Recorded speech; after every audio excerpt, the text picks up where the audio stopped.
Governor Alex Otti says he has activated a strategy to secure the release of Nnamdi Kanu, and that single sentence has moved the conversation across the country.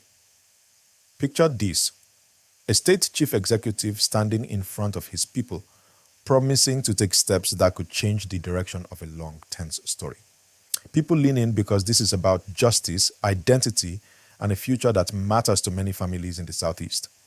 People want peace, but they also want dignity. They want leaders who listen and who act. If you're watching this on YouTube, do me a favor now. Like the video and subscribe so you won't miss the next update. This moment is big because Nnamdi Kanu is not just a name. To many, he represents a cause, a voice calling for recognition. To others, he is a man convicted of crimes against the state. And his case is a test of law, order, and national unity. So when a governor says he has activated a plan, the question on everyone's mind is simple. What kind of plan? And will it work? People want clarity, and leaders must be clear and honest. Will this be a legal route? Will it be diplomacy with federal authorities? Will it involve quiet conversations behind closed doors? The statement was made in calm words, but calm words can hide complicated moves. Let's walk through what this could mean in a way anyone can follow. First, a governor choosing to step into a national legal matter is signaling leadership beyond local issues. He might be trying to calm his people by showing he is working for them. That matters. It creates hope, and hope can be powerful. But hope without a plan can be dangerous. It raises expectations and could deepen disappointment if nothing changes.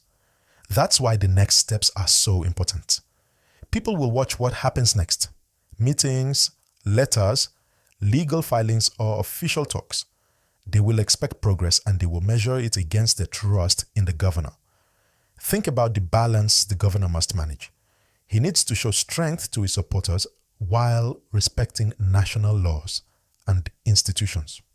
That balance is delicate, too forceful, and it risks conflict with federal authorities. Too quiet, and it risks looking ineffective to his supporters. So the idea of a strategy likely means he intends to pursue a careful path, one that aims to achieve something without sparking an unrest. It could involve lawyers working on appeals, discussions with security agencies, or negotiations that include community leaders and respected elders. It could also mean using the good offices of state institutions to mediate. Whatever it is, the hope is for peaceful resolution. Now, let's be clear about the stakes. If the governor's actions lead to dialogue and peaceful outcomes, that could reduce tension and help the region move forward. People would feel heard. It could open doors for broader conversations about how the Southeast fits within the national story. That would be healthy. But there are other risks. If the governor's move is seen as symbolic with no real effect, supporters could get frustrated. If the federal government feels undermined, it could push back hard. And if anything triggers unrest, ordinary citizens pay the price. So while the promise feels exciting, the path forward has to be careful and smart. You might be wondering why a governor would want to take this on now. Politics is one reason.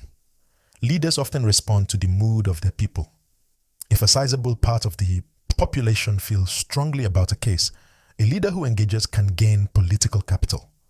Beyond that, a governor may genuinely want peace and reconciliation. He might see an opportunity to reduce tension that harms business, schooling, and daily life in his state. There's also the human side. Leaders sometimes act because they think it's right to help secure release, or at least a fair hearing for someone whose situation has become a national flashpoint. Let's talk about the legal layer in simple terms. The courts and the police handle criminal cases. A governor can't overturn a court judgment, but governors can make requests, support legal reviews, and appeal to federal officials to consider humanitarian or political solutions. A peaceful political solution sometimes involves legal work behind the scenes combined with talks that lower the temperature publicly. That's how high-stakes situations often move. Slow, steady, quiet work mixed with occasional public messages to reassure people. If the strategy is to secure legal review and open channels for dialogue, that is a path that respects institutions while seeking resolution. People will watch the reactions next. How will the federal government respond? Will they welcome a state-led attempt to calm nerves or see it as interference? Will other state leaders speak up and either back the move or distance themselves from it? Those reactions will shape what comes next. If other leaders support a measured approach, it could build momentum for talks. If they push back hard, it could isolate the governor. Either way, the governor has started a process that now depends on many others stepping in or staying away. For viewers at home, here's what really matters: the possible effects on everyday life. If this move leads to calm, markets stay open, schools run, and families go about their routines without fear. Businesses that might have been nervous about instability breathe easier. People who have lost loved ones in past unrest can look for peace. That is the human story behind the headlines. Real lives, hopes, and the chance for normalcy. That's why leaders' words matter. They shape expectation, emotions, and decisions in households and businesses. What can ordinary people do? Stay informed, stay calm, and use peaceful channels to express support or concern. Write to your representatives, attend town hall meetings, and speak to local leaders who influence the conversation. Social media will light up with opinions. That's normal. But remember that loud noise doesn't always equal progress. Constructive, calm engagement helps more than anger or threats. Encourage leaders to be transparent about what they are doing and hold them accountable in a way that pushes for peace and fairness. Now let's play out a few simple scenarios so everyone can picture the possible endings. Scenario 1, strategy leads to legal review and negotiated pathways.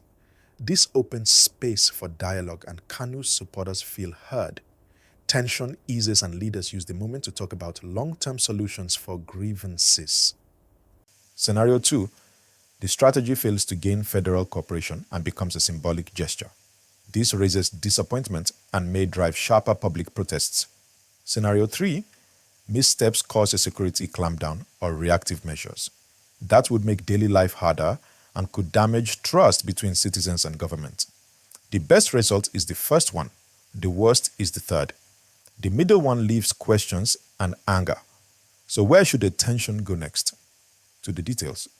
Watch for legal papers filed, official meetings announced, and comments from federal agencies. Listen for clear steps that show measurable progress, not just promises. The governor should tell his people what actions he is taking and provide timelines where possible.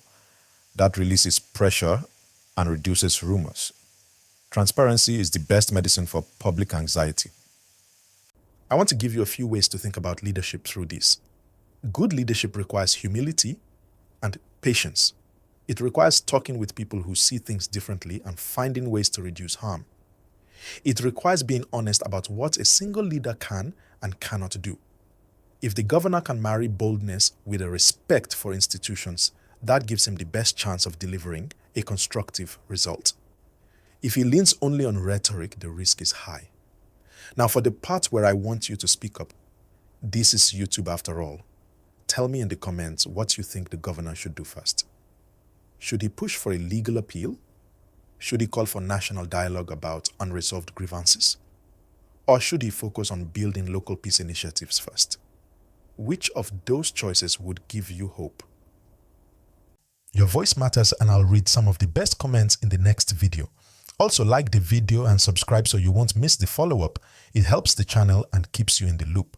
I also want to remind everyone to be careful about rumors. In moments like this, misinformation spreads fast. Share facts from trusted news sources and avoid forwarding unverified claims. If you are part of a community group or a church or a school, help spread calm and accurate information. That will save people from unnecessary fear. As we watch how this unfolds, ask two simple questions. What concrete steps are being taken and who else is involved? That helps separate real action from empty words. If the governor has real talks scheduled with federal officials, that's a sign of movement. If the only evidence is a public statement with no follow-up, that's a different story. Listen for progress markers like meetings, legal filings, and official acknowledgements from the relevant authorities. This is a national conversation with local impact. It touches on identity, justice, and how leaders respond when people demand change. It's also an opportunity for Nigerians to think deeply about how to resolve deep grievances in ways that preserve life and property.